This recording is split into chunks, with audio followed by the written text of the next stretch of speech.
Hello viewers, চলে আসলাম আমার another ভিডিওতে।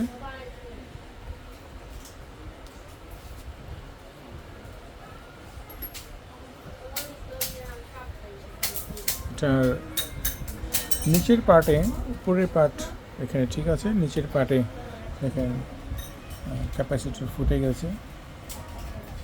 আর কী কী সমস্যা আসে আপনাদের জানাবো। প্যানেলে কী কী সমস্যা আছে, পাওয়ার কী কী সমস্যা আছে। এখন এই পাওয়ার বোর্ডটা খুলবো, খুলে দেন ভোল্টেজগুলো সব দেখব যে কী কী সমস্যা আছে।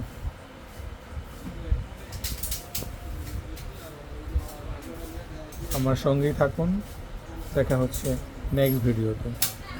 খুদা হাফিজ, আসসালামু আলাইকুম।